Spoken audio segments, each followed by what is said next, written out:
the end of this government's tenure, we have a homeless and housing crisis that is an affront to man and God.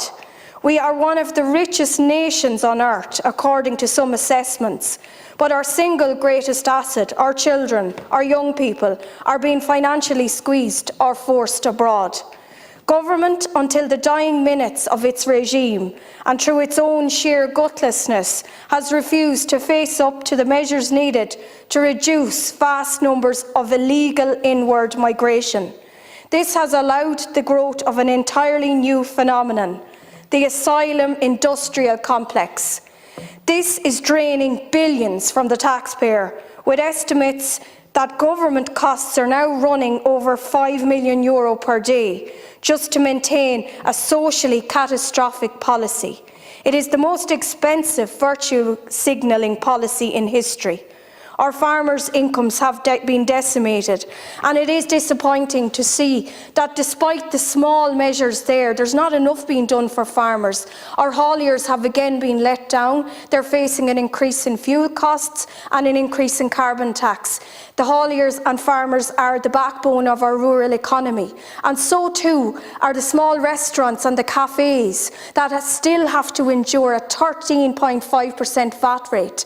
Now, of our restaurants and cafes, since last September, 577 have closed their doors, and unfortunately we're going to see many more close their doors.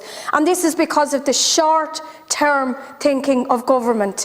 The spending wasn't targeted. It wasn't targeted at employers. It wasn't targeted at businesses who create so much employment. And particularly, I'm speaking from a rural context in rural Ireland, where we need these people. We need the hauliers, we need farmers, and we need our small cafes, restaurants and hairdressers, who were also hit by the refusal of government to reduce that VAT rate. And again, I'm calling for something to be done here, because energy credits or giving businesses small tokenistic measures are not going to work long term. It's actually letting the energy companies off the hook. And I don't think it's right. I've called a number of times for the energy companies to be brought in here and for them to be told to stop the profiteering. And government could do that if it had the political will to do so.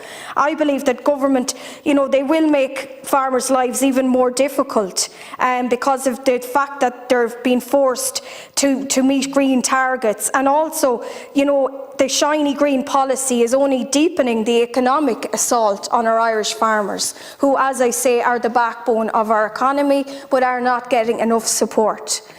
As the Fiscal Advisory Council notes, if the state does not achieve a timely green transition, it faces substantial non-compliance costs. But we need to stop the madness. We need to stop billions of taxpayers' money being wasted and squandered on green policy when you're leaving our businesses very much alone and unsupported.